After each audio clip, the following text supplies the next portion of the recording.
Selamat datang kembali. Nah, di depan kita ini udah ada setumpuk materi yang Anda bagikan ya. Mm-mm. Ada catatan seminar, beberapa slide perkuliahan, dan kutipan buku.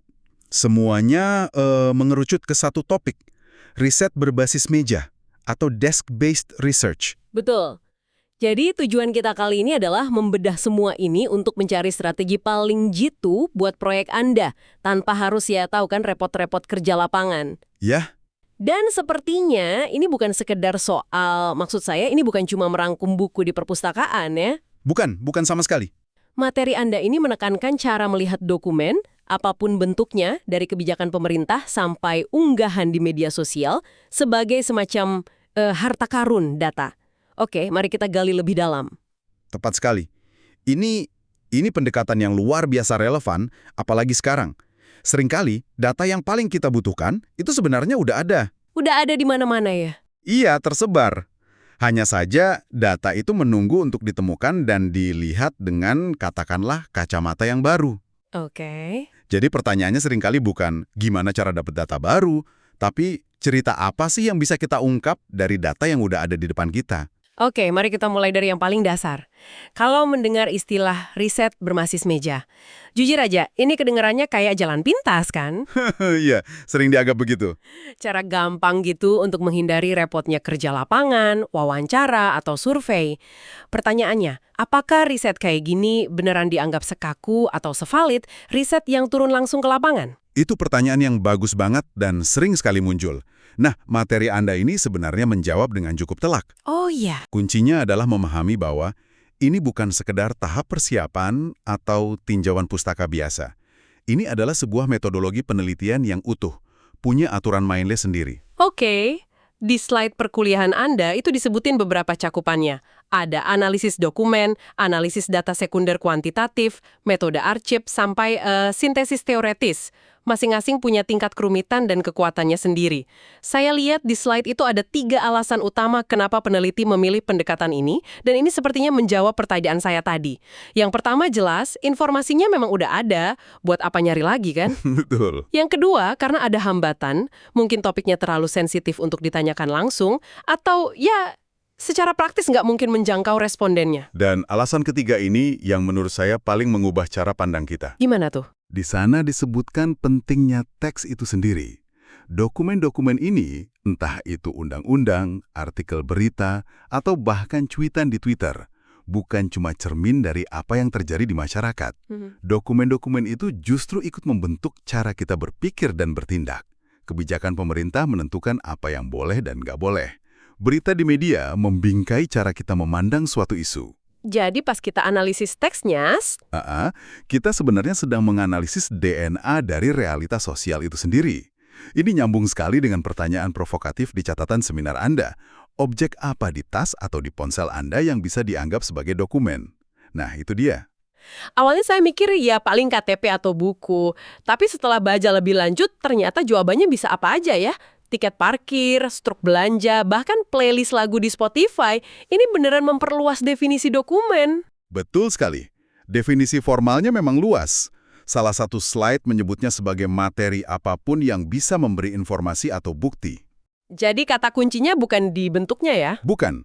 Bukan soal kertas atau digital, tapi pada fungsinya sebagai pembawa pesan atau perekam jejak. Dan ini bisa yang dipublikasikan secara resmi atau yang sifatnya pribadi yang nggak dipublikasikan. Daftar contoh di slide Anda ini luar biasa sih. Ada yang udah jelas kayak dokumen resmi pemerintah, dokumen legal. Ya, notulen rapat, karya ilmiah, itu yang biasa. Tapi kemudian daftarnya jadi semakin liar. Artikel koran, podcast, video. Bahkan materi promosi. Di catatan Anda ada contoh pulpen atau label nutrisi pada kemasan makanan. Tunggu. Pulpen promosi. Gimana caranya pulpen bisa jadi dokumen riset? Haha, ya. Kedengarannya aneh kan? Tapi bayangin deh, Anda meneliti strategi pemasaran sebuah perusahaan selama 20 tahun terakhir. Oke. Pulpen promosi dari tahun 2004 mungkin punya logo dan slogan yang beda banget sama yang dari tahun 2024. Perubahan kecil itu bisa nunjukin pergeseran citra merek, target pasar, atau bahkan nilai-nilai perusahaan. Wow, jadi pulpen itu jadi artefak ya? Betul. Sebuah dokumen fisik yang merekam jejak strategi mereka. Sama juga kayak label nutrisi. peneliti bisa melacak gimana wacana tentang makanan sehat berubah dari waktu ke waktu cuma dengan analisis ribuan label kemasan. Wow, saya nggak pernah mikir sejauh itu. Ini beneran soal kreativitas melihat data di tempat yang nggak terduga ya. Tepat. Contoh paling konkret yang diangkat di materi Anda itu soal pandemi COVID-19. Daftar dokumennya panjang banget. Paspor vaksin digital, memo internal pemerintah yang bocor, unggahan medsos pro dan kontra masker, sampai draft kontrak pembelian vaksin antar negara. Semua itu data ya? Tepat. Masing-masing dokumen itu satu keping puzzle. Paspor vaksin cerita soal kebijakan dan kontrol. Medsos nunjukin polarisasi publik. Kontrak vaksin mengungkap geopolitik di balik krisis. Jadi kalau digabungin semua, Anda bisa merekonstruksi gambaran besar tentang gimana sebuah krisis global terjadi dan ditangani dari berbagai level. oke, jadi daftarnya bisa sangat panjang, mulai dari memo internal sampai label nutrisi. Kalau begitu, ini bikin saya bingung. Ada cara nggak sih untuk mengelompokkan semua jenis pekerjaan ini? Pasti ada. Dan kerangka dari TIDE ini sangat membantu. Genre pertama adalah yang paling kita kenal, tinjauan pustaka. Ini fondasi semua riset, di mana kita merangkum dan menghubungkan penelitian akademis yang udah ada. Ini yang biasa kita lakukan di awal skripsi ya? Tapi genre kedua, tinjauan sistematis dan meta-analisis, ini kayaknya level selanjutnya. Bedanya apa? Analogi yang bagus ada di salah satu slide Anda. Bayangin tinjauan pustaka biasa itu kayak pergi ke supermarket dan cuma ngambil buah paling bagus di display depan. Oke, kita pilih-pilih. Betul, cari picking. Anda memilih yang paling sesuai sama selera atau argumen Anda. Nah, tinjauan sistematis itu kayak melakukan audit menyeluruh ke seluruh gudang supermarket. Anda periksa semuanya, yang bagus, yang jelek, yang hampir busuk, dengan metode yang sangat jelas. Tujuannya biar lebih jujur dan lengkap ya. Tepat sekali. Bukan cuma yang mendukung hipotesis Anda. Meta-analisis kemudian menggabungkan data statistik dari semua studi itu untuk dapat satu kesimpulan besar. Oke, jauh lebih ketat. Lalu genre ketiga, analisis data sekunder. Ini fokusnya lebih ke angka gitu ya. Umumnya begitu. Ini tentang menggunakan dataset besar yang dikumpulkan pihak lain. Contoh klasiknya, ya seperti yang disebut di materi Anda, data sensus nasional. Karena mustahil kita kumpulin sendiri ya. Mustahil, tapi pemerintah kan udah melakukannya. Nah, sebagai peneliti, kita bisa ambil data mentah itu dan menganalisisnya ulang untuk menjawab pertanyaan yang sama sekali baru. Genre keempat, kedengarannya kayak pekerjaan detektif ya, riset arsip dan sejarah.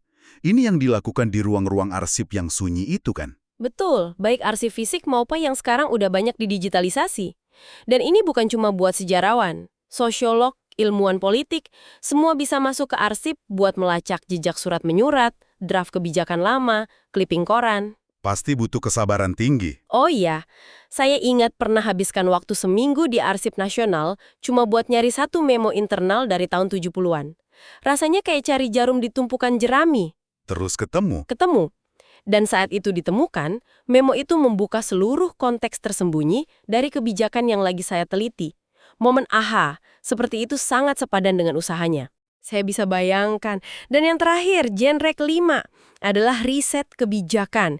Ini kayaknya sangat aplikatif. Sangat. Ini artinya kita membedah seluruh siklus hidup sebuah kebijakan lewat dokumen-dokumennya. Mulai dari naskah akademik, risalah rapat di parlemen, draft undang-undangnya, sampai laporan evaluasi dampaknya. Jadi kita bisa lihat gimana sebuah ide jadi aturan yang nyata. Lengkap dengan semua kompromi dan lobi politik di sepanjang jalan. Yang menarik, materi Anda juga menekankan kalau kelima genre ini nggak kaku, bisa tumpang tindih dan digabung dengan metode lain. Iya, itu penting banget. Ada contoh di mana analisis dokumen kebijakan digabung dengan wawancara mendalam sama para politisi. Dokumen nunjukin versi resminya, wawancara mengungkap cerita di balik layar. Kombinasi itu seringkali menghasilkan penelitian yang paling kuat. Dokumen ngasih tahu kita apa yang dikatakan, sementara wawancara bisa menjelaskan kenapa itu dikatakan dan gimana dampaknya di lapangan. Saling melengkapi. Nah, sekarang kita sampai ke bagian yang paling penting. Riset ini kedengaran efisien dan kaya, tapi pasti ada jebakannya. Di catatan seminar Anda ada pertanyaan reflektif yang bagus. Apa yang mungkin membuat dokumen ini tidak lengkap atau bahkan menyesatkan? Ini adalah jantung dari pendekatan kritis dalam riset dokumen. Tantangan terbesarnya, seperti yang juga diurai di slide Anda, adalah kita nggak punya kendali atas gimana data itu awalnya dibuat. Oke.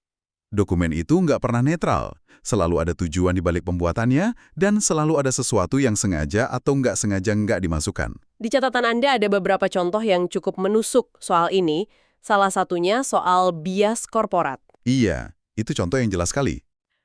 Catatan itu menyinggung soal kurangnya informasi tentang pekerja tambang anak untuk komponen iPhone dalam laporan resmi perusahaan.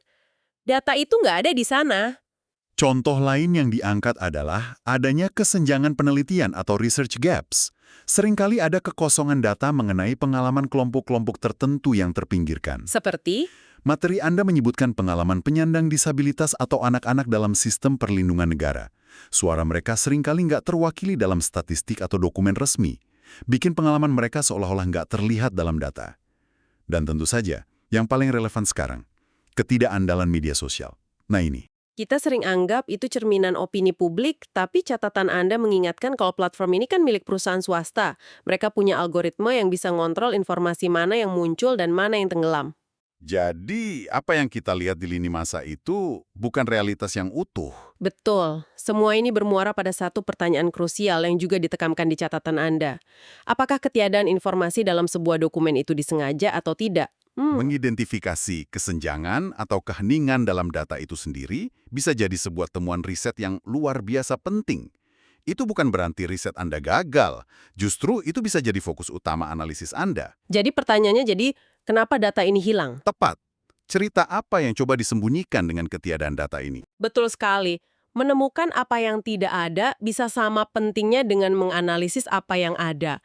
Jadi setelah memahami semua ini, potensinya, jenis-jenisnya, dan tantangannya, mari kita praktekkan. Apa artinya ini semua untuk proyek Anda? Materi Anda menyediakan semacam daftar periksa yang sangat berguna. Oke, poin pertama adalah yang paling fundamental dan diulang berkali-kali di semua materi Anda. Rumuskan pertanyaan penelitian yang sangat jelas dan spesifik. Bukan cuma topik ya. Bukan. Peran media sosial dalam politik itu topik. Tapi bagaimana platform X membingkai kandidat A selama kampanye bulan Mei 2024 itu pertanyaan penelitian. Pertanyaan yang baik akan memandu seluruh proses Anda. Poin kedua juga krusial. Metode harus mengikuti pertanyaan, bukan sebaliknya. Jangan memutuskan, saya mau analisis dokumen aja, terus baru nyari-nyari pertanyaan yang cocok. Betul sekali. Mulai dari rasa ingin tahu Anda dulu. Selanjutnya, kita harus bisa kasih justifikasi yang kuat. Kenapa pilih sampel dokumen ini dan bukan yang lain? Kenapa koran A bukan koran B?